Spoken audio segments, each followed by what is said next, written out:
এজন্য তাদের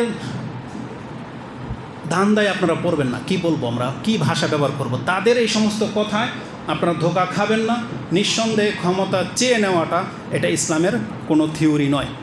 হয়তো কেউ দলিল দিতে পারে, আমাদের এক ভাই তো দলিল তার কাছে ছিল, চেয়ে নিয়েছে, যে সে ডাইরেক্ট বলেছে আমাকে এ রাষ্ট্রের শিক্ষা ব্যবস্থার মন্ত্রী করে দেওয়া হোক, দেখুক আমি শিক্ষা ব্যবস্থায় কি বিপ্লব এনে আনি।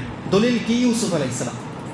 ইউসুফ আলাইসালাম ক্ষমতা চেয়ে নিয়েছিলেন না, যে এই ব্যাপারে আমি জ্ঞানী, আমাকে দেন, আমি সুষ্ঠুভাবে করতে সক্ষম। আপনাদেরকে একটা নুক্তা বলে দিই, এর মাথার মধ্যে বিদ্যা বুদ্ধির কম আছে, আমাদের কম আছে, সার্টিফিকেট নাই আমাদের, কিন্তু এদের মতো না। কেননা ইউসুফ আলাইহিস সালাম কে? আল্লাহর নবী। তার কাছে কি ওহী আসে? ইউসুফ আলাইহিস সালামের কাছে ওহী আসতো না? এখন আমি যখন দলিল দিলাম যে ইউসুফ আলাইহিস সালাম তো ক্ষমতা চেয়ে নিয়েছিলেন, তার মানে যে যে যোগ্য সেটা চেয়ে নেওয়াটা সে দলিল দিল। তো ইউসুফ আলাইহিস সালামের মতো কি আপনার উপর ওহী আসে? ইউসুফ আলাইহিস সালামের ক্ষমতা কি ছিল? তার যে জ্ঞানটা ছিল ওই যুগে, ওই জ্ঞান কি আর কোনো একজন ব্যক্তিরও ছিল? কারণ এটা ছিল কিসের জ্ঞান? স্বপ্নের ব্যাখ্যা। স্বপ্নের ব্যাখ্যা আল্লাহ ইউসুফ আলাইহিস সালামকে শিক্ষা দিয়েছেন, যার ফলে তার মতো তার সাথে কম্পিটিশন করবে এমন কোনো একজন ব্যক্তিও দ্বিতীয় আরেকজন ছিল না। ছিল?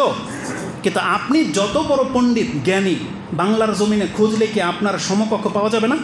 বরং আপনার চেয়ে অনেক বেটার পাওয়া যাবে কি না? তাহলে কি করে একজন ব্যক্তি দলিল দিতে পারে যে একজন নবী যেহেতু চেয়ে নিয়েছে, তাহলে চেয়ে নেওয়াটা জায়েজ? কখনো হতে পারে না এটা।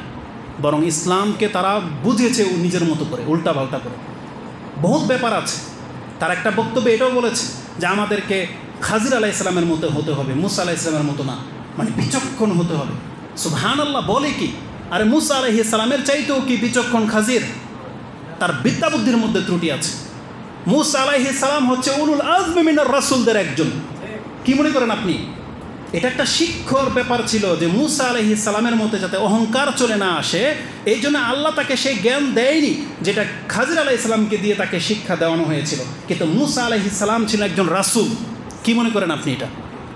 তাহলে ধোঁকা খেয়ে যেন না। অতএব আমরা আমাদের শ্রোতাদেরকে বলবো, আপনাদের অনেক দায়িত্ব আছে। সালাফি মানহাজ গ্রহণ করাটা অতটা সহজ না যতটা কঠিন এটাকে রক্ষা করা।